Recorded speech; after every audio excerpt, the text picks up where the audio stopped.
Hi there. Welcome to the Aligned Living Podcast. I'm your host, Kathleen Galatly, and I'm super excited to have you join us. In these episodes, we're going to have some heart-to-heart conversations with experts, everyday wellness enthusiasts, and, well, anyone with a story to share about their journey towards a more balanced and harmonious life.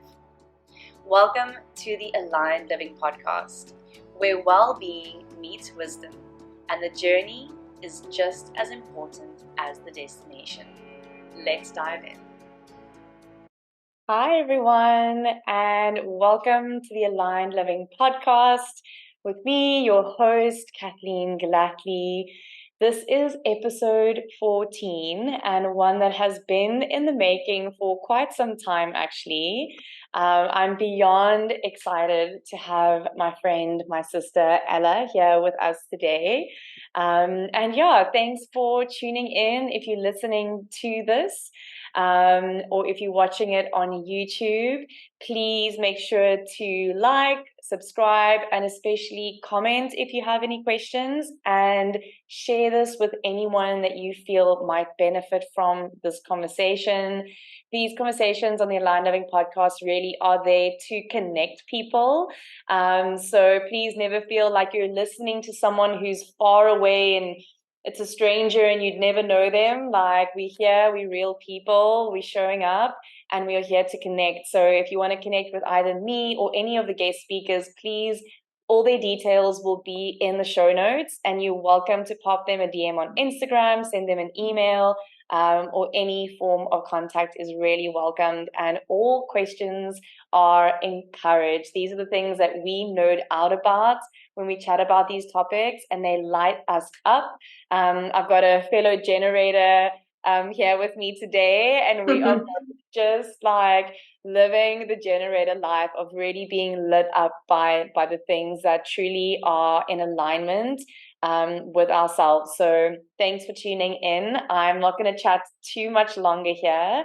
I think we're going to go straight over to Ella. Ella, thank you so much for making the time to be here today.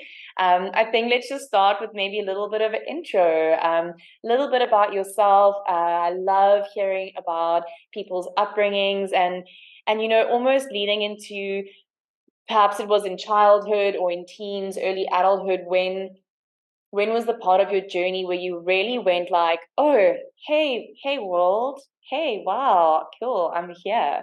Yeah, the floor is yours. Yeah, thanks so much for having me on, Kath. I'm really, really excited to be having this conversation and to be sharing this wisdom. So, yeah, a little bit about me and my roots. So I grew up in a really incredible, supportive family, and my school upbringing as well was quite open-minded. I went to a Waldorf school, and yeah, I had a lot of joy from being able to express myself. I felt I could always express myself and my individuality from when I was young.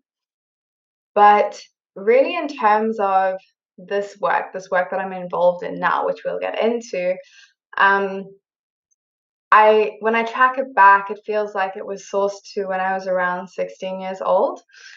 And at that age, at my school, we had a coming of age camp, so for the boys and for the girls, and um, that was a very pivotal experience for me as a young woman, being really acknowledged and recognized in my my nature, my feminine expression, the sisterhood that was really around me, all these beautiful women, and feeling held by these elders essentially, or just um, role models of women supporting that. So that was really an incredible experience for me that started off, I think, my joy from women's work and engaging more deeply in the gift of sisterhood, the gift of community specifically. And yeah, so from that point, I remember just going and then coming back and feeling like this sort of deeper connection to my emotions had arisen. So the sense of my sensitivity, but just being held in that. And so from that point, I was involved in more circles from that point on, women's circles. And and then my friendships growing up were also really powerful and supportive of, exploring this self-growth, exploring really self-inquiry. And my mother, to mention, has been an incredible role model for me, just has sort of passed on so much wisdom through her work and through her own self-inquiry, which has really been a gift and a reminder of how, when we are involved in our own, exploration of self, how that ripples to the people around us. So, and then, to speak specifically, I'll just get into my dad passed away about just over 3 years ago now, the end of 2020, and that was a very hugely, pivotal experience in my life, a very deep initiation into life, actually, through the portal of death. And that experience was hugely enriching, which, can sound almost contrary to a lot of what is spoken about when we speak about grief and we speak about death.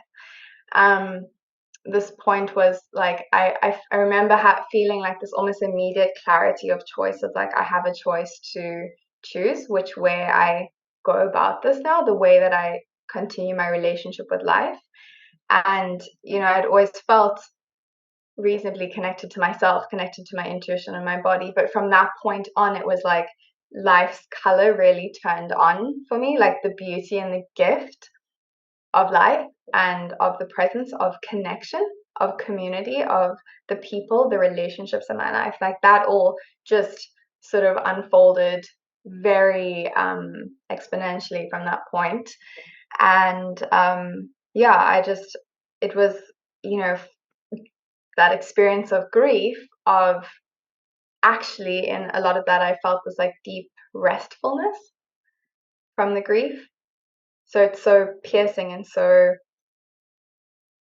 intense, but at the same time, what it offers us, that experience of death, it's like this cocoon that it lets you be in, that so often we're missing when we're just going through life. We're missing that there's this beauty of deeply receiving life and being in life and receiving your own experience very viscerally through your body and through your relationships. And after that point, I started more deeply getting involved in women's circles, particularly. So there was this like craving to really deepen that that connection, because on the recipient end of going to circles, I felt the space that was opened of deep vulnerability, deep acceptance, deep celebration of the whole experience. And that's something I'm very interested in and orientated around, is our multifaceted expression as humans and as women. And so I then got into I did a facilitator training. I then started facilitating my own circles, which was like, talking about the generator piece that you spoke to, is like, did my first circle and was like, woo, like was on this insane high from the amount of light up that I got from that. And so I was like, well, I'm right on track here, because it was like this incredible energy that I got. I felt so like enlivened by that work, and by creating a space where women could deeply drop into themselves and be received and also witness others. And the space that was apart from needing to save one another or to fix ourselves, and the space that was opened in deeply listening and deeply sharing. And that is the foundation of all the work I'm doing now. Like that's where it started. So and it's something I still do, but it's such a foundational piece, like all the premise of circle, that all of you is welcome, and that the circle can only grow. It's not, it's not a rigid thing. So the circle can grow in community, but the circle can grow internally. So all of your parts that are welcome are just expanded, and there's more integration, there's more space for you.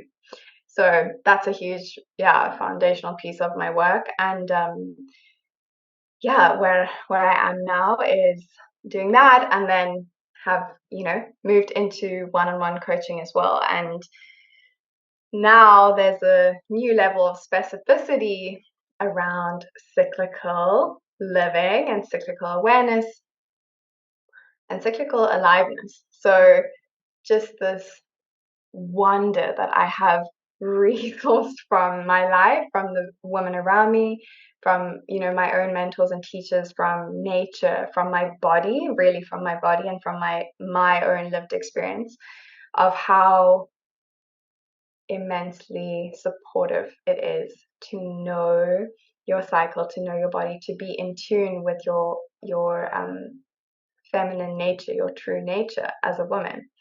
And I'm gonna obviously be getting into that, but yeah, that's just a little piece of a sort of arch of how I got here. Thanks, babes. There's so many points in there where I'm like, we could go deeper into that. We could go deeper into that.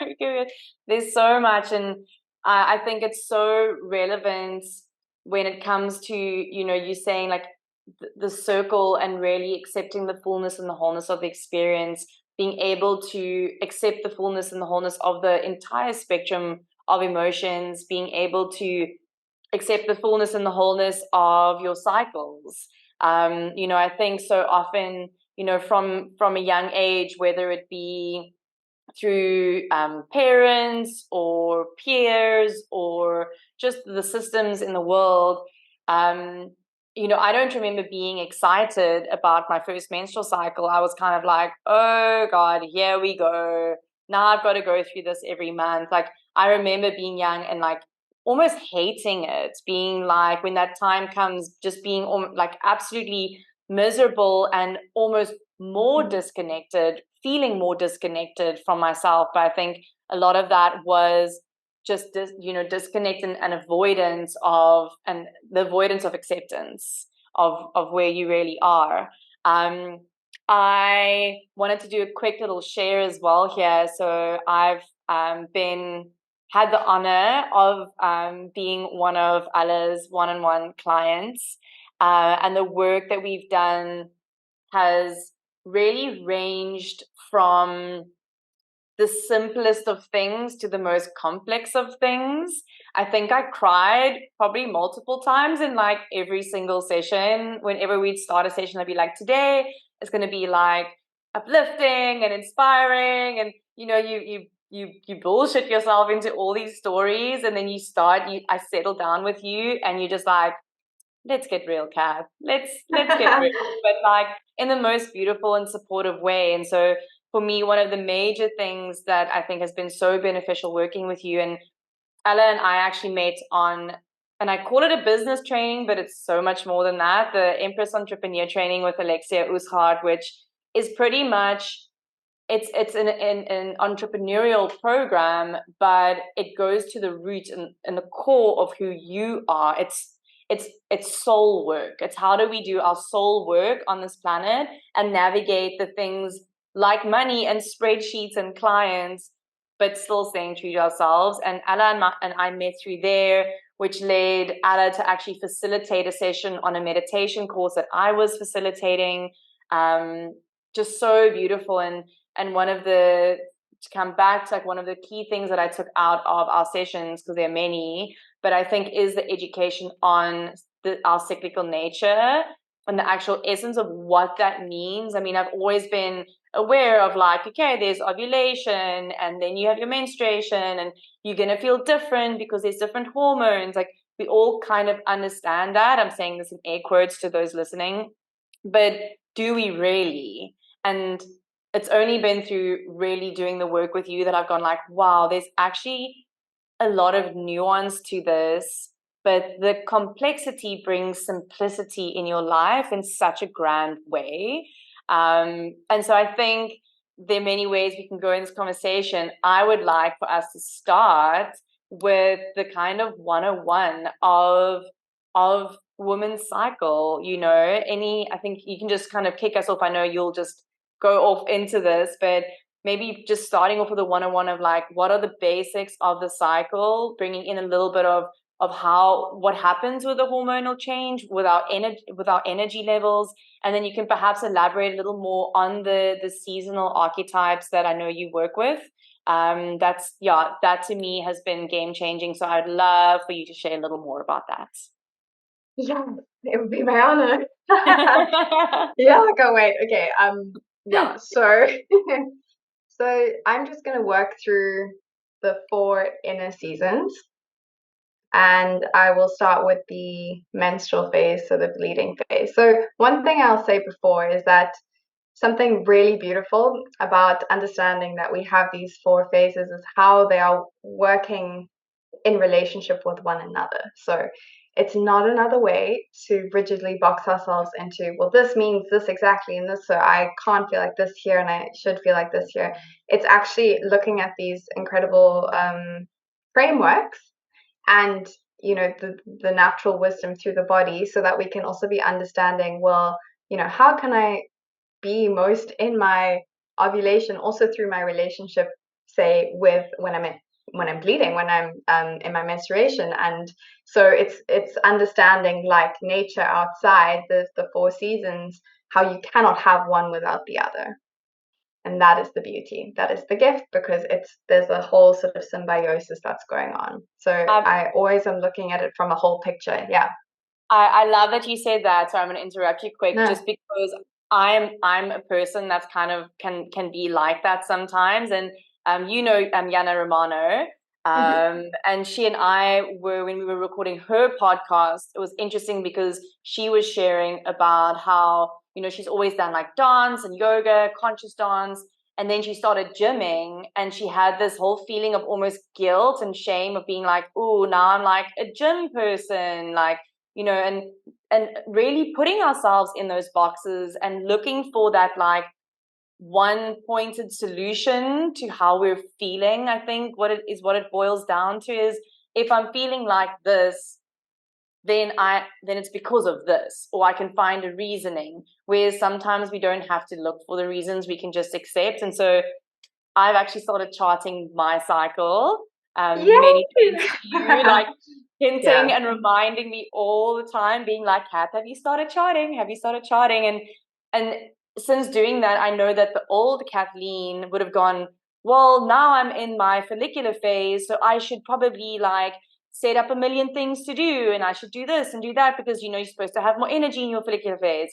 And through the work we've done, being able to explore that, having the different energy levels within your cycle, having the different understanding of the qualities that you might be holding through that time, can also show up in different ways. So for me, for instance, if I'm in my follicular phase, but I'm actually not feeling like I can go and like be on camera for the next 3 days. It's interesting because sometimes my energy shows up in a weird way where I end up doing a lot more like self-care for myself that I might have done before. So I love that you brought that in, because I think it is so important. I think when people hear like dun dun dun dun, then they go, well, now that's how I have to feel. Like, you don't have to feel anything. It's so interpretive in us all as individual beings.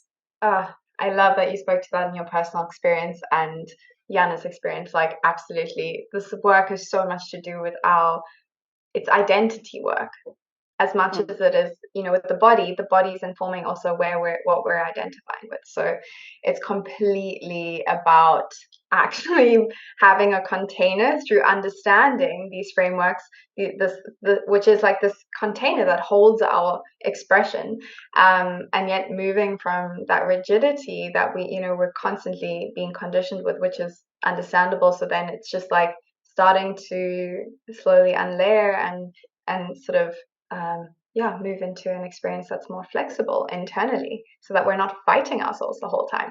Because this work is actually about, giving you relief of the fight that we have against ourselves constantly. So many fights. Yeah, like we're constantly battling to prove something to ourselves and to, prove that we're right or that we're wrong or that someone, so yeah, it's a huge part of it. And that's very much something I'm deeply passionate about in cyclical work. So yeah, to speak about the season. So for those of you who are not familiar, but also for those of you who are familiar, because you can always go a layer deeper. So the menstrual phase is when we're bleeding, right? So that would be considered the inner winter. And at this time, all of our hormone levels are quite low. So yeah, the estrogen and progesterone is not really spiking there. It's all quite low, but it's, as we see winter in nature, my favorite way is to just use nature as this visual, because it's very easy for us to access that. It's like the necessity of going inward and resting, so that you can also so you're in the dark soil, right? In the winter, you're in the compost. I like to think of it as winter, and then of composting. So you're in the soil, you're actually gaining incredible nutrients so that you can grow the roots, so that you can grow into the sprouting, which would be spring, and then to the blooming, and then shedding. And you can see how there's this cycle going on. So how can we expect ourselves to be in full bloom, full expression, if we don't have the roots to actually hold us in that expression? Like, a tree cannot be in its full glory if there aren't those deep roots that are supporting it in the ground. So the way I like to think about, when we are bleeding, also with the archetype of the witch, is like this deep connection to our spirit, and the veil is a little bit thinner. A lot of people speak to that, and it really does feel that our intuition can often be heightened. And it's something I love so much about it is the way that we are tapped into sensation in the body. So if you're actually, bleeding, we are more attuned to the sensitivity of our body, which is such a gift. And when we can really rest into that, so we can actually pull through the nutrients of the winter, we can actually see the gift of resting, the gift that, rest is informed through fully expressing ourselves, and creating is informed through being actually resourced in order to create. So it's completely intertwined, that relationship. And yeah, so then as we move into our inner spring, which would be the follicular phase, like you were speaking to earlier, our estrogen levels start to rise. And so, yeah, we can often feel an increase in our energy and this desire sometimes to go more outwards. So if we're thinking about it coming out of the soil, it is that first sprouting. It's kind of like the adventurous explorer of what is possible. It's almost like this flirting with life, this sense of really exploring. And it's a great time, using again this framework, the themes that underline this as a inspiration, but not as rigid. It's a great time for connecting. It's a great time for really moving our bodies and really using that natural energy that is actually produced through our hormones, but on an emotional level, on a spiritual level, not just the hormones. It's just this incredible time to start to really initiate things. So maybe the seeds that we plant in our bleed, the incredible intuitions that come in, this is now the time that we can then start to actually action those into the world and feel good actually actioning that versus actioning because we think we should. But when we are in our natural energy, our natural, connective, we want to network, we want to commune with others, then it's like we get to start initiating those creative ideas, work ideas, relationships, whatever it is, through an effortless nature. So it's always about returning to what actually feels good and easeful for us versus trying to dominate over, over our experience. And yeah, so then we start to produce cervical mucus in preparation for our ovulation. And this then goes into the ovulation, which is really like a 24-hour window. And that is when we are, potentially going to be receiving sperm and biologically preparing to get pregnant. but what it also is this great, it's the inner summer season. So it's almost like the full expansion point. So there can be a deeper sense of confidence, of magnetism, of again, like being able to connect and feel this deep sense of our energy around us, and what we can really draw through, what we can really express from feeling also nurtured earlier on in our cycle. And so at this point we also get like a spike in testosterone just in that window, and that is why we can get like that super boost of energy where we're like, yes, I can do anything. We may feel like extra sexy, flirty, that kind of thing. It's, our libido is naturally, generally speaking, increasing in our follicular phase as estrogen rises, as our body's preparing biologically to, receive sperm. It's like it's going to also be giving us that extra sense of like wanting that. And so you can use that energy in your creative work and your relationships and in the things that you are doing and engaging with in life. It's like that life force energy that's really coming out, and it's like, I'm ready to receive deeply my power, my gift. I'm ready to be seen in this. And so once we have ovulated, our estrogen drops down, and then the progesterone, our hormone of progesterone, starts to produce. And this then goes into the luteal phase. Once we have ovulated, we go into our luteal phase, and this would be the inner autumn.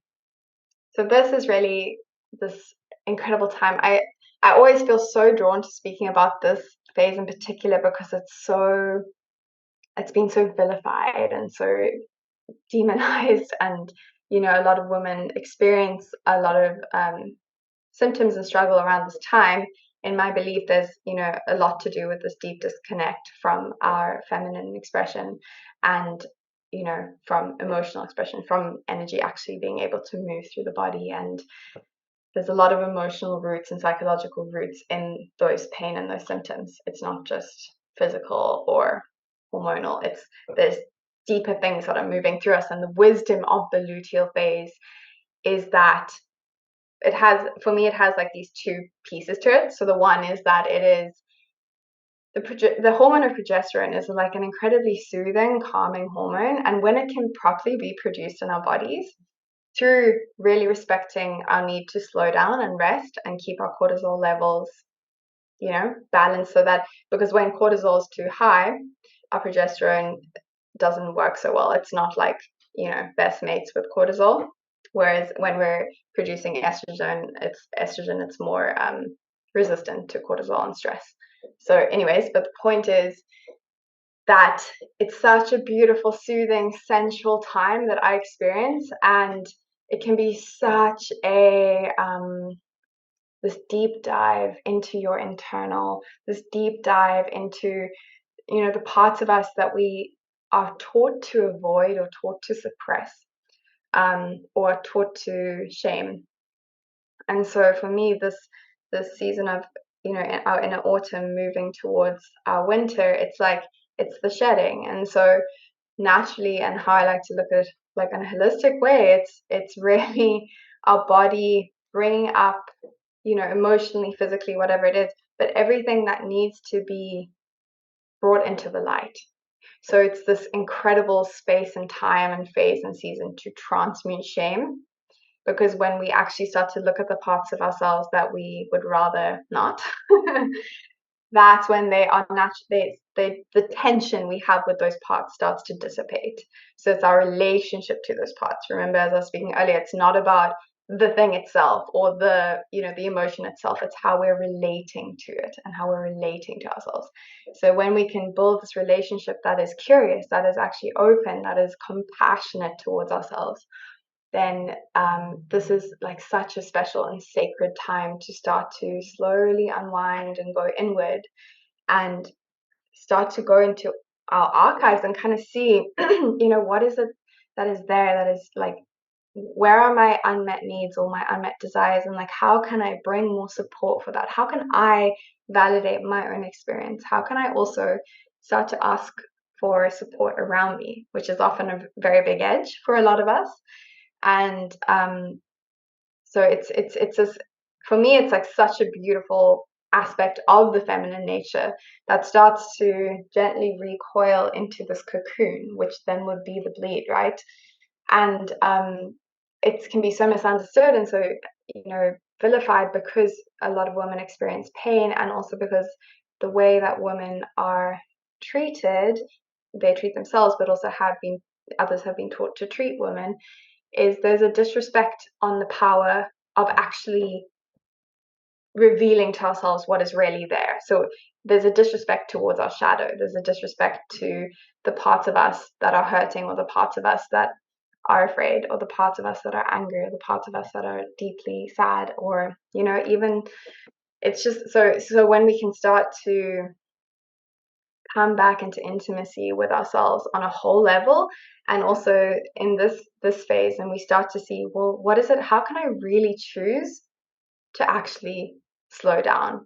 And that is what I find again and again, one of the hardest things for a lot of women is to see the value in slowing down, because there's this huge addiction that we have formed because of all the conditioning and the belief systems we have around things being lazy, or being, I should only do it when I deserve it, because I produce and then I can rest.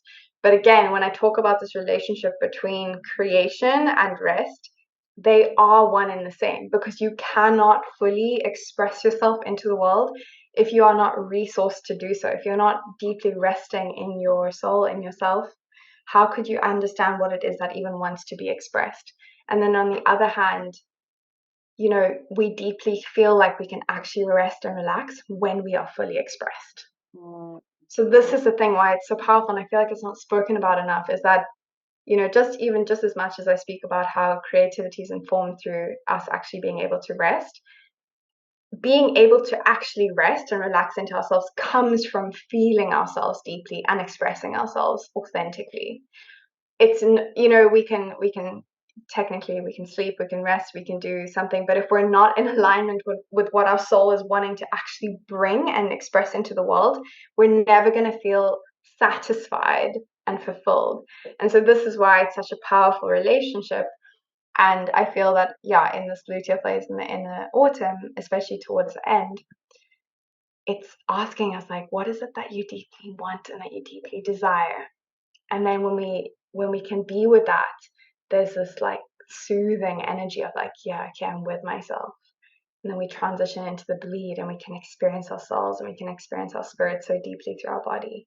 And then we can express that into the world. We can go into our creative expression. We can action, we can connect, we can communicate, we can be in our authentic expression. But it's really like everything is informed by the other. And this is why you can't isolate these seasons. You can't isolate spring and nature and be like, well, just be spring all the time. It's like, well, then what is it growing from?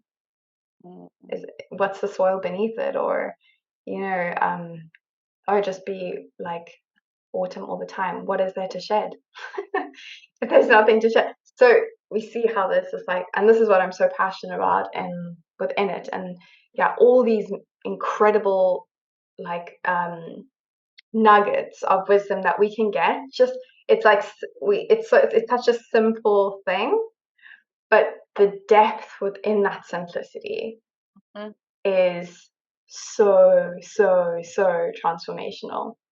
So it's not about it being complex. It's actually, there's a simplicity within this seasonal expression of our body and our lives. But when we can then be present with each season, that's when we draw the nuggets of the wisdom. That's when we can actually integrate. That's when we can, create something so powerful, because we're in direct correlation to our soul. We're not like going through our head and thinking about what we want, or thinking about what we need, or thinking what we should want or what we should need. We're actually like, oh, this is what my whole body is like vibrating. My whole essence is like, this is for me, or this is not for me, and you become so clear with that, that barometer of the body. It's just magnificent, and I could talk about it for hours, but I'm just going to stop there for a moment. Oh, I mean, we will. I can just listen to you speak for hours and hours about this. Um, I think it can seem quite, when you start this work, it can seem quite overwhelming. I know for me, whether it is like around my cycle, whether it was around my meditation practices, my yoga practices, my daily mindful practices, my general wellness practices, is when you start on this journey, it's almost like you'll dabble in it. So you might, like, for instance, listen to this podcast and it will come across your path and you'll listen to it, but you'll maybe just still carry on as you were carrying on. But suddenly something else will come into your awareness and something else. And the gaps between you receiving this information and putting it into action start to close until eventually there aren't really spaces in between. It just becomes part of like who you are. And I think the most important thing is, again, women who might be so hard on themselves to be like, well, I don't know enough, or I need to know more, or I'm not doing it right, or I need to learn faster, or I need to be like this, or, like looking at someone like you, Ella, like it can almost, I think, feel quite like intimidating and overwhelming, being like, look at this woman who's so in her woman. Like, I'm not even a woman compared to this woman because she's so woman, and really trying to stay away from those narratives, to be like, this is your individual journey. And yes, this is a lot of information, but it's all there to support you, and it will all land when it lands. It will land. And I think it's just that the baseline of a commitment to self that is so important about this. That's all it is. It's, I'm committing to showing up for myself through the winter, through the spring, through the autumn, through the summer. And as I keep that commitment to myself, I get to know those parts of myself a little deeper, on little more subtle levels. Like, there were things that I never really thought about. You just kind of carry on with life. And now that I've started paying attention to it, again, like you say, like, it's through the depth and the intensity that you find the simplicity. It's through the complexity that we find the simplicity. It's through going in to the mud that you can come out of it feeling so much lighter, so much clearer. And it's not that it's not there. It's not that. I was chatting to a friend yesterday saying how I feel like I've gone through like dark nights of the soul in my life, but the last 2 months, especially the month that we've been working together, I was like, damn, like that was a dark night of the soul. And she just laughed at me and she's like, Kathleen, you're going to go through another one sometime soon, and you're going to look at this one and you're going to be like, that was a baby dark night of the soul. But while you're in it, it can be so intense. It's the same with our cycle, while you're experiencing maybe the hormonal changes, the different feelings and sensations and awarenesses during them, it can become this, like, again, like you said, like this battle with yourself of like, oh, but like I've planned a weekend away at a beach spa and now I'm in my menstrual cycle, like, and having that internal fight. That's a very like superficial example, but having these internal fights with yourself. And I think there is really so much of it being just like, I'm not making a promise to be the best woman I can be. That's not what this is about. It's, I'm just committing to getting to know myself. And I know one of the final practices that you gave me to do is mirror work, because I have struggled a lot with just, I mean, I don't know if, I'm sure there are other women listening to this now being like, unless I'm like putting on my makeup, like I'm not looking in the mirror. And when I'm even looking in the mirror, putting on my makeup, I might not even be seeing the face that I'm putting the makeup on. I'm doing it because that's what I do. But am I actually looking into my eyes? Am I asking myself maybe a couple questions, having a conversation? And like, that for me is such a big thing. But I'm like, I'm committed. And maybe I just start by looking in the mirror and looking at my face. Maybe it's looking at my hands or my shoulders. And this work can be so overwhelming, but just being committed to yourself, seeing yourself, acknowledging all the different parts. And something I'd love for you to touch on, because I think it kind of encompasses the cyclical work with also the grief work you've done, but then also bringing in that which you speak to of being able to rest so deeply in that which is real and true, is your own experience of being able to do that. So how you're able, I know you told me, and maybe you can share this experience that you had where you were going through quite a lot internally, and you ended up just lying on your bed doing nothing, and you had all these thoughts of all the things you could or should be doing, and you just ended up like not doing any of them. If there's anything you'd like to reflect on of what I've just mentioned, you're welcome to, but then also I'd love for you to share on how is it that you deeply rest practically, you know? Take a breather and explore the Aligned Living on-demand video library, along with our exclusive membership perks. Plus, our YouTube channel is already up and running, offering even more wellness content. Your path to holistic living is just one click away. Visit our website to learn more. And now, let's return to our inspiring discussion. Yeah. Oh, there's so much here. I want to say something first, what you're speaking to, because I think it's an important piece.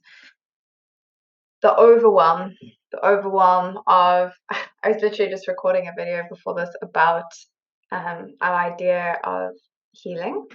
And something I really want to speak to, because I just think it's so powerful. It's like, well, a lot of the women that I attract are in overwhelm or are in big changes that they're going through their life. They are struggling to orientate around, the grief of their old self, or what is actually going on. Like, who are they? Like, there's often identity crises going on, right? When we actually start to transform, it's like, who the fuck is this? Like, what's going on? It can be very disorientating. And so this work is very reorientating, because you have your body everywhere you go. You have yourself everywhere you go. And so, we've been taught that at all costs avoid you. Basically outsource the power to something else. Watching the movie to distract, or going to the healer because you couldn't possibly understand something, or whatever it is. And it's in the way that we're trying to find something outside of us to be okay, to find okayness, to find relief. So my work is founded in the basis that we actually can approach things with simplicity and moment by moment. And something I'm very, very passionate about is longevity and long term within our experience. So when we enter these, our own healing and our work, we're looking for, even if subconsciously, we're looking for the quick fix, because there's an idea that there's something broken that needs to quickly turn over and be okay, right? And when you come to my work, or the work that I'm interested in, it's very much moving out of that whole consciousness that there is something broken in the first place, that there is a sort of need to be somewhere else. And we start to see how simply by, charting your cycle or exploring these different practical pieces, because a lot of my work is, there's practical things to help you orientate, because like, then what if we're just in our heads? It's like being in the body. How do I actually connect with my body? Like, what is a tool I can use? Like, what journal prompt's going to be supportive to go there? So all those types of things are very included, because it's necessary, as you speak to be able to translate merely concepts of something and information, and actually take that into our day-to-day living. So I wanted to speak to the thing of long term, because especially when we're focusing on our cycle, for example, and getting to know ourselves, if we look at our whole life and imagine that we have, in some women's case, being completely disconnected, or cut off from a part due to upbringing, due to trauma, due to multiple different things, the way that our society expects us to show up like men, essentially, there's this disconnect. All of that time has been spent out of body, for example. So when we start to be like, well, okay, now I'm like, so something here like I'm interested in, of course it's going to feel overwhelming, because our whole system is reorientating, our whole understanding of ourselves, our whole understanding of being in a body, of having sensation, of actually feeling an emotion, not thinking about an emotion. Those are all really big, powerful steps, and those can be worked with slowly and gently and tenderly over time, because this work is not about putting a band-aid on something and expecting ourselves to just then carry on. The whole point about this work is that we're slowing the fuck down, not just in motion, but on a whole system level. We're slowing down the way that we relate to ourselves, the way that we relate to our bodies. We're creating more spaciousness around our experience, because in that space we can have more time and energy to orientate and be like, okay, here I am. So there's this part of me coming up. It keeps coming up. How can I start to just be with this part and just take that step? And a lot of stuff is about adding more things to do. My work is about, what if there's nothing left to do? So that's a phrase I love to say. What if there's nothing left to do? And it causes fucking havoc in our minds. We're like, what do you mean? There's so much. I have to fix this. I have to do this. I've got to go to that call. I've got to sort this trauma. There's this whole thing of like, what do you mean that there's nothing left to do? But what it's that phrase is offering is like, it's all here. Mm-hmm. It's all here. It's always it's been here forever. It will be here forever. Just your relationship to the parts. It's just that orientation, and this work gets to be slow. It gets to be sensual. It gets to be, tender and vulnerable, and also light and playful. And it's like about bringing all of those aspects to the table: the heaviness, the lightness, the shadow, the shine. It's bringing it all to the table. It's inviting every part of you to sit down and have a piece of the meal. It's not about not being, it's not even about like coming into the space saying feeling overwhelmed and being like, well, no, you mustn't feel overwhelmed. It's like, well, how can we support that experience of feeling overwhelmed, because it's valid and it's understandable.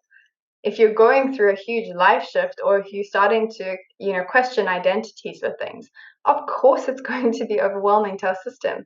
That's a natural, very necessary part of rebirth. We have to start to become more okay. We don't have to, but it's supportive to become more okay with death. And death, yeah, of course we can talk about physical loss, but death as in the cycle that's going on in our bodies. We have to die in order to birth. We have to, birth in order to something to die. So this cycle that's going in our body informs also our cycles with everything else that is going on in our life. The way that we relate to emotions, the way that we relate to our identity, and how we see ourselves in the world. There are necessary points in our life where we need to be in the death, and we need more space maybe than usual around something. And because we've been conditioned, even like in the work of self-growth and self-healing, to maybe transform things really quickly, to, again, there's like a striving quick fix energy, which is quite like the masculine, hyper masculine, where it's like needing to make it okay all the time. And it's like, well, what if this is okay? And it's just our relationship that's saying it's not okay. But if we can shift the relationship, the way we relate to something, it can become something very powerful and very full of wisdom that we can then use for the rest of our life. This experience is very, potent. So I just wanted to speak about that thing of this work being long term, because something you're doing now and you're committing to now, as you spoke to, is going to have incredible benefits later. But it's not that you have to pile on 100 different things, because that would be the antithesis of my work and everything I'm interested in. Is actually, it's not even about reducing, it's actually just looking at what is already. And then when you start to actually build more internal safety, which I can go into a bit now through the experience of being able to rest more and feel more, is when you feel safe in yourself, you feel contained in your body, you feel like you are you're able to actually have the capacity to hold yourself, that is when you can feel the emotions, which then move through your body and release themselves off of you. It's not, you can't say, oh, I don't want to feel angry anymore. You go into the experience of anger so that it can move through you. And when you are in that, you can really start to free up space in your experience. You can build more tools. You can have more resource. You can start to go like, oh, in this moment that I feel deeply triggered of like the old story that I need to do more right now, that I'm not allowed to rest. You allow yourself to go into the body to support you in that moment. So a lot of my work through my personal practice is like every time my mind is surging to like problem solve or to figure out something, but I literally can start to feel my energy. It's like concentrated here, and I think once we become aware of that, we can understand that we spend a lot of our time in our heads trying to analyze and to problem solve, and it's hard because when you throw the bone, it's going to go that way, and it's always just going to keep going. So the antidote is to go. And the reason I believe that is very much avoided is because it is actually, it's really simple. That your body's here available for you it's like it's your navigation piece, but it's so simple almost because it's right here with you that we'd rather make up a story that we couldn't possibly feel the emotion. It couldn't possibly be that simple, right? To actually have this incredible navigation system, this processing system, when I say system, I don't mean clinical, I mean like this incredible vessel that is housing this wisdom, that is giving us signals, that is giving us feedback in every single moment. So a lot of this work is starting to tune to physical sensation in the body, to start to actually notice like, whoa, like when this thought comes up, like can feel that like very intensely in the body, and like, where is that? How can I be with that? How can I breathe with that? Like, how does that want to move through my body? Is there an emotion there? How can I start to build that? And like those simple tools of being in deeper intimacy with our body and our sensations and everything, that's been a huge point. Like consistently coming back to that has been transformational for me to start to feel more safe, because every time I take the courage and okay, I'm going to feel this now, and I go into that, and every time there's living proof that I didn't die. I didn't die when I felt that feeling. Or maybe I crumbled, and that was a good crumble. It felt great, actually. It felt relieving because I've been holding myself for so long and I needed to release. Every time I get that proof through actually practically feeling something through my body, that then builds up as a greater perspective for me to have access to, that I know like when I'm feeling something, because of all the times that I have gone into feeling it and it's made me feel better for it, or more relieved or more relaxed in my entire experience.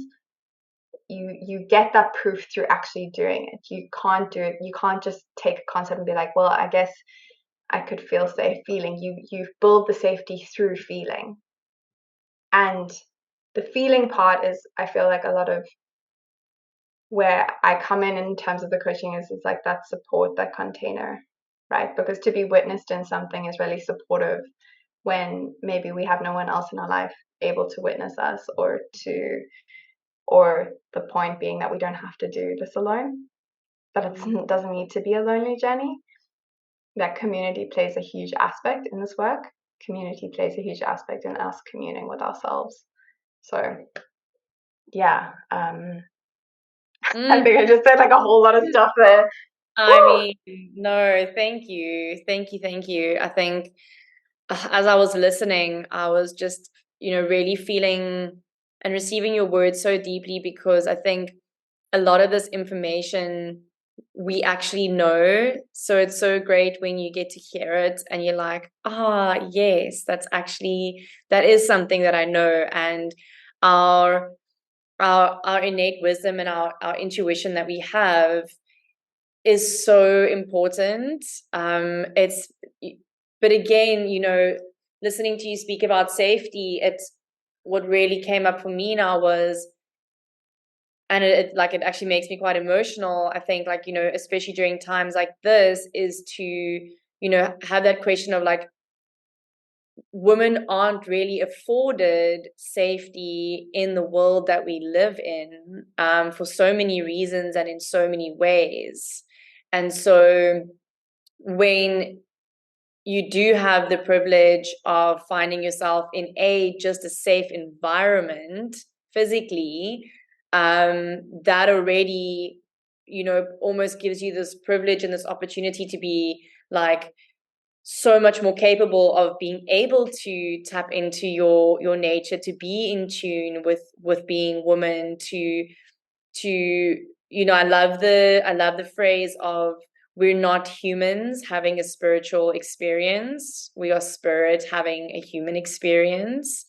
But when your human experience is so visceral and so unpredictable and so sometimes just fucking insane, it's it it can be really, really hard to actually go like, okay, I'm going to attune to myself, I'm going to create safety, like, that's really, really intense stuff in the world we live in. So, keeping that all in mind, that, and then even if you are holding fears and traumas and things in your body, that this work can be very intimate, but like you said, going into overwhelm and adding things on is the opposite of what your intention is with this work. I think it's like just trying to find simplicity, and if you have the environment, if you have the space, if you have the time, really making use of that, because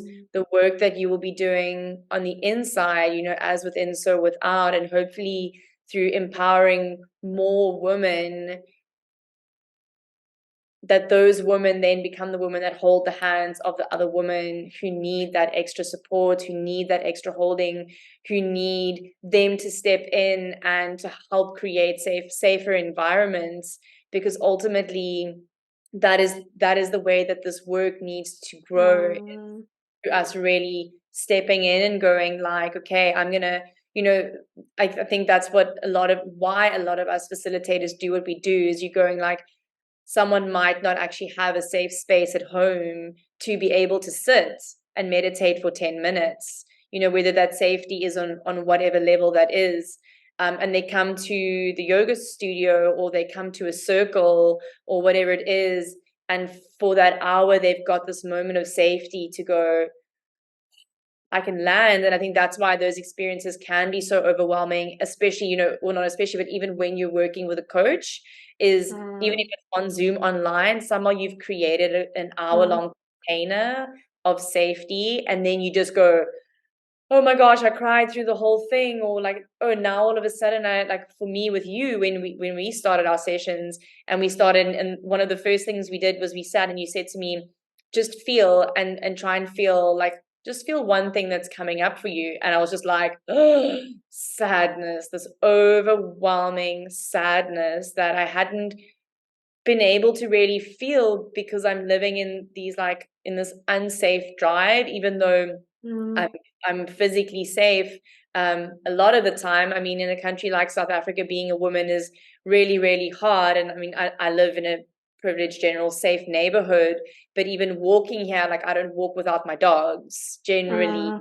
I won't walk at night around alone. So there is that constant question of, what, and it's a conversation I've had in the wellness industry, in the yoga industry a lot, is this expectation of telling women self-care, like take a bubble bath or do your meditations, or like, self-care ultimately is I think really like this work that you're speaking to on a much deeper level, being able to find that safety within yourself. But the complexities of our environments that we're in really play such a big role in that. So just a little reflection from my side on that. I don't know if you have anything to add. Yeah, I love that so much, and it's absolutely such a huge piece of it. And something you spoke to, which I resonated, because the way that I've been able to resource safety within myself has a large part of it has also been through the mentors I've had or the people in my life that have done that with themselves first, and then have inspired me through being in their presence or being, mentored by them or whatever it is. There's a sense of like you start to understand what that can feel like, because when you're actually in the presence of people who are starting that journey or deep in that journey of feeling like they're in the body, or they are, whatever the work is, or they're willing to self-inquire, where, in the stories that we tell ourselves, that's where you then start to, potentially draw towards those people and then start to feel how that could actually feel, especially if you've never had, a modeling of that in your life, say with your parents or your upbringing or your schooling or whatever it is.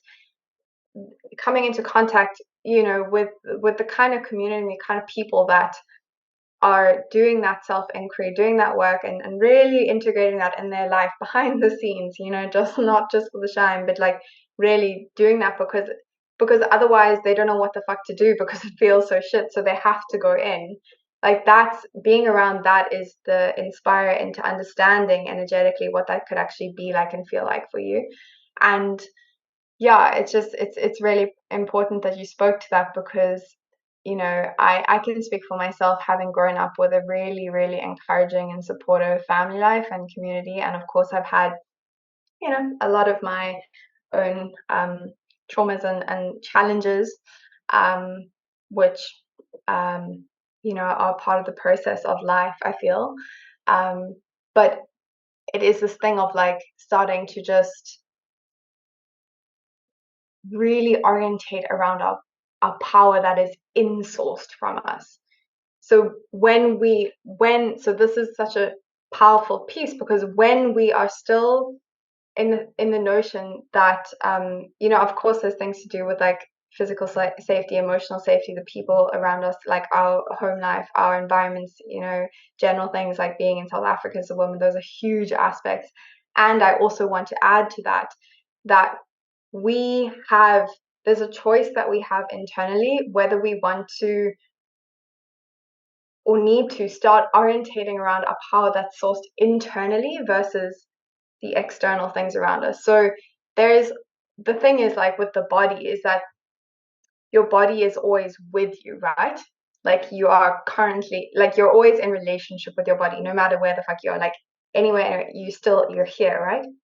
And so obviously a lot of women experience disassociation or disconnection to the body, but starting to rekindle that relationship that understands itself. It's not something like foreign to us of being in a body. There's an innate understanding of that when we start to unlayer all the conditioning and everything around it. But it's this thing of like, when we're looking for the journey to be easy, then we're cutting ourselves short, because we have to understand that the process of coming into contact again with yourself, especially the parts that are hurting, can feel at times really brutal as you speak to. It can feel very overwhelming.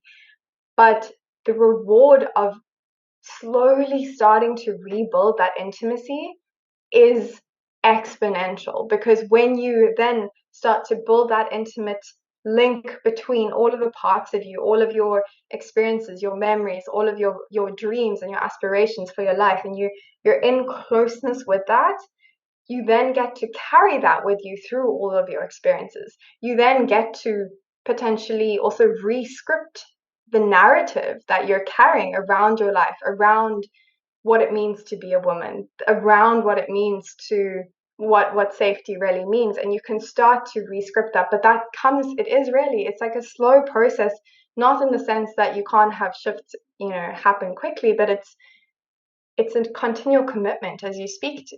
And it's not about it being easy, but it is about it understanding that there's the simplicity and the complexity exist as one. You can't negate either, because the simplicity is that your body's available to you at all times. It's right here. Your experience, it actually is right here.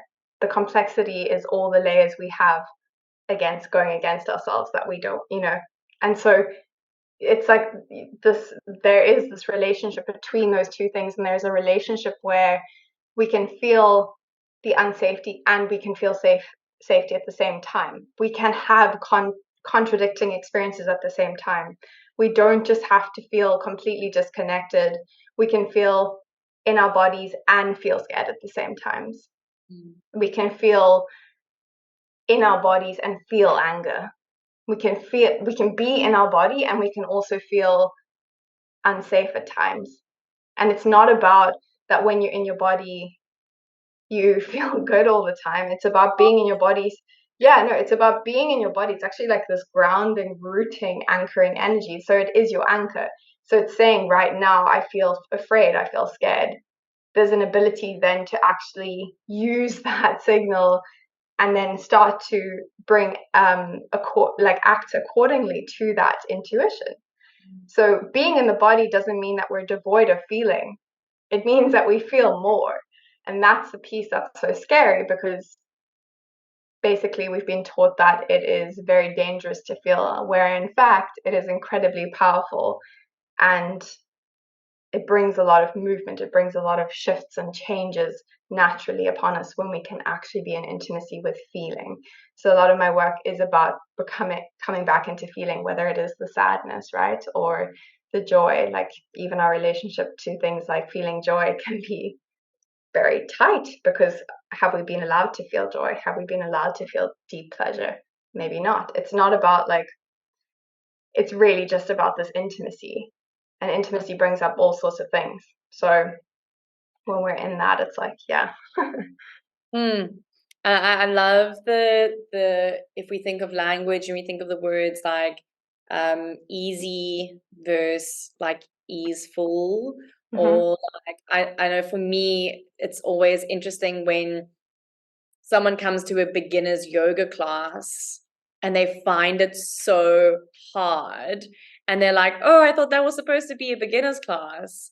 And then it's like the poses were the basic foundational poses. So they're very simple in the way the body moves. They're very safe. We move very slow, give a lot of alignment cues, but it's not necessarily going to be easy. Oh, that's such a good way to put it. I absolutely love that. It's absolutely, and they'll be like, oh, that was so hard. That was a beginner's class. And I'm like, I didn't say it was an easy class. I said it was a beginner's class, that I'm teaching you the beginner's foundation of yoga asana. And the other thing that a lot of clients have been sharing with me lately is, and it's interesting because it's almost like the same in which I share with you or with my mentors, my coaches, my healers, is saying like,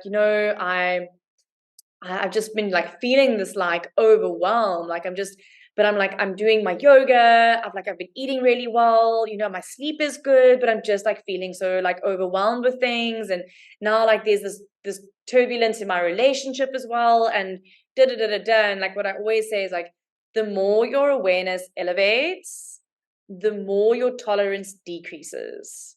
So the more you're aware of things in life, the things around you, the relationships, what you're feeling, what you're experiencing, how it's affecting you, the less tolerance you're going to have for the bullshit. So less tolerance for other people's bullshit, whether that is your mother, your partner, someone that you're having a random conversation with, and or yourself. Most importantly, yourself. Your like bullshit tolerance is going to lower towards yourself, because your awareness has now increased, and all the behaviors that are not in alignment with your truth are going to come to the surface. So you're going to feel that like, oh my word, like it almost like, there is that crumble, there is that breaking that needs to happen first. And it's going to happen over and over again, because we are more complex than our minds can comprehend. And so what I really loved about what you said earlier as well is like to have that that softening in the experience, to know that this is a long-term process. There is no quick fix here. It's gonna take time, and it's gonna be rough, and it's gonna be fun, and it's gonna be like the full spectrum of things. And what I wanted to ask you, because I say this in like every episode, I'm just like, we could talk forever. Yeah. If you want to reflect on anything I've just said, you're welcome to. And then I'd love for you to also speak to, this is the Aligned Living podcast, and I'd love your insights as to what do you believe to be an aligned life or living in alignment, kind of what comes up for you. I know that aligned living is something that has crossed your path before, which I'm actually, can I share that? Yes, absolutely. Share, please. I love it. It's like it makes me feel like Ella and I are like we're twin flames in our sense of humor as well. By the way, if anyone has the most whack sense of humor, it might be Ella and myself. But when just before we joined the business training together, Ella had actually owned a website domain for a concept business idea that she was going to start. And just before me and her started the training together, she gave up this domain. And as I stepped into the business training, I actually employed someone. And one of the things that my beautiful Josie, who helps work at Aligned Living, said to me was, Kathleen, your current URL is kathleenboyceryoga.com. That doesn't work. We need to make it Aligned Living. And obviously thinking at this point in the world, alignedliving.com, alignedliving.co.za, whatever it is, like those are all going to be gone. I'm going to have to make it something else. And I searched alignedliving.co.za, and there it was, the domain ready for me to buy. And that was the domain that Ella had released basically, like, just before the training. That still like blows my mind. So I know that Aligned Living is very much, within you. So yeah, if you want to reflect on anything I said before, and then just share a little bit about those words. Yeah, it makes me smile. It's just that thing of I was saying, just how the creative idea, like it lands, and then if it's not being integrated or used, it's like, okay, cool, and it pops in somewhere else, and it's just so beautiful how that works. Yeah, so I wanted to touch on, which kind of links in with the aligned living thing, but just to briefly sort of respond to what you were saying earlier about the bullshit radar. So how powerfully that comes up often in the luteal phase, and that was what I was speaking to earlier, is like when we are becoming more aligned with ourselves and actually in tune with ourselves and our needs and our desires, when we are not meeting our needs or desires or claiming what they are, and then that will be reflected, right, in relationships of how other people are either crossing boundaries or whatever. That is like that's what comes up, because it's ready to, we actually know, like we know what it is that we want and we need. We just kid ourselves that we don't. So that's like one of the fun games I think we like to play as humans. It's like, we're like, oh no, I couldn't possibly know what I want or need. It's like, actually, you know exactly what you want, because your whole body's like, either like, this does not work for me, or it's like, oh my gosh, that would just feel so good. There's like that feeling of that exhale. And I just think that the way that our bodies communicate that to us, and through the lens of cyclical nature and our cycles, it's a very powerful way to use that wisdom that's coming through, and not berate ourselves for actually experiencing the unmet need, but being like, whoa, where is it that I can take more responsibility? So yeah, just a piece of, I think, being in alignment with yourself, and the way you express yourself requires self-responsibility first up. And that's a huge, like, foundational piece of my work as well. It's like, are we here to frankly complain about what's happening to us, and this, whether it is the circumstances we find ourselves in or the way we're experiencing ourselves? Are we here to just say what's wrong in order to feel like right in our expression? Or are we here to say, this is my experience, claim it, name it what it is, and then go, okay, how can I best show up for myself so that I can support myself through this that I can actually start to build the muscle of what it is to set a boundary, or what it is to communicate, or what it is to take action into something that I really love, or to move out of the dynamics that I have, with myself and with the people in my life that are no longer serving me. And the thing is that it requires courage, but I do feel there's an idea that courage is something you have to somehow find. It's available to us at all times, and it's not a matter of like doing it, going about living our life in alignment, not being scared of things. Because if I could say one thing about all of this is like, you will feel joy, you will feel horror, you will feel rage, you will feel bliss, you will feel pleasure, you will feel sorrow, you'll feel despair, you'll feel, agitated, you'll feel frustrated for the rest of your life. Those emotional experiences are going to be with you for the rest of your life. So when we start to understand that all of these, sensations and emotions are available for the rest of our life and will keep showing up based on, our response and our, orientation towards life, it's going to show up as feedback. Then we can start not trying to view, say, being aligned with ourselves as being home all the time or peaceful. It's actually the deeper peace that comes with being in more fluidity with our expression. And the peace actually comes, the peace point actually comes, that like solidity that's internally, that like inner safety, that inner solidity, that inner okayness, what I love to describe it like that. That comes from starting to practice being okay with our full spectrum expression, our full spectrum experience. And so I would say that if you are wanting to be more deeply in alignment, or the way that I would personally see being in alignment is to be in deeper presence with your momentary expression. Because when you can be in deeper presence with your present expression, it frees up space. If you're clogging yourself with all the times you deny yourself expression, so whether that is a cry, a laugh, whether that is writing something that comes through, whether that is a hard conversation that you need to have, whether that is the choice to do something differently. Like if we're denying ourselves that expression and we're shutting it down, we're shutting down what is authentic to us in the moment, we are then denying ourselves our peace, because our peace is not devoid of feeling angry or feeling upset. The peace is the part beneath, it's the essence that then gets to be there, and there's a direct flow between our essence and our expression into life. There's a direct flow between the part of us that knows like everything is going to be okay, I've got you, I'm here, I'm not leaving, I'm remaining with myself. Like that part, when we can deeply cultivate that part, then no matter what identity or what expression we're in, we understand it's not us.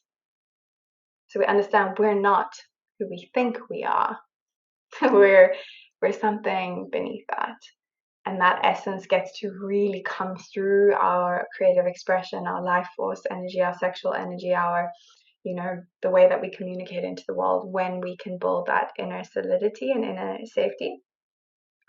And then we can feel in alignment because we're not blocking our flow. So yeah, essentially it's just this flow from our essence and our expression and our receptivity, and it's this constant cycle for me. So I would say being in alignment is being in our present expression, whatever that may be, moment to moment, and understanding it as something we get to play with, something that gets to be colorful, that gets to be textured and multifaceted. Yeah. Thank you. Oh, I feel like I've got like this treasure chest of expressions of what an aligned life is when everyone gets to share their perspective of it. And it's so beautiful because there is so much uniqueness to everyone's expression around it, yet there's so much connectedness to what it is.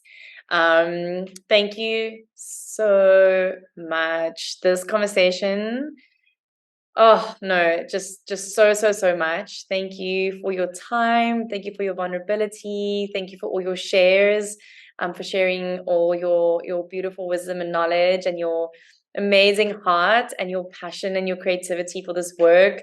The world Mm. is so lucky to have you. And yeah, those who live in Cape Town, Ella is in Cape Town, and so and I'd love for you to share. I know you've got online offerings too. I know you've got a Mhm. circle that's coming up. Yeah. You've just actually launched your latest one-on-one offering. Please, will you share a little bit about those and how people can get in touch with you? Perfect. Yeah. So first of all, yeah, I'm based in Cape Town, and I really love connecting and expanding my community. So, as Kath mentioned in the beginning, always feel free to reach out to me, to connect with me, to ask any questions. Um, I love connecting. So, so how you can connect with me is through Instagram. The easiest way, send me a DM, and yeah, I'll get back to you. But in terms of my offerings, one, I have a circle coming up in November, which is very exciting, a full moon women's circle. And I'll be sharing about that on my Instagram, so you can check it out there. Um, and that's an in-person experience. And it's a really beautiful space to start as well with this work, because it's just the vulnerability of showing up in all of your parts, in your wholeness, and just arriving and receiving deeply. And it's like one of my favorite things. Secondly, yes, I have just launched my new offering, which is called The Art of Cyclical Aliveness, one-on-one coaching. And I have 3 month or 6 month package options. I have different investment options and rates for that as well. So yeah, that's all on my Instagram page as well. And you also feel free to book a discovery call through the link in my bio in my Instagram, or send me a DM and we can set that up. But yeah, it's really the coaching container is going to be taking you through, first of all, familiarizing yourself with the four inner seasons and the themes and the archetypes that they hold, and going deeper into your personalized relationship to those parts.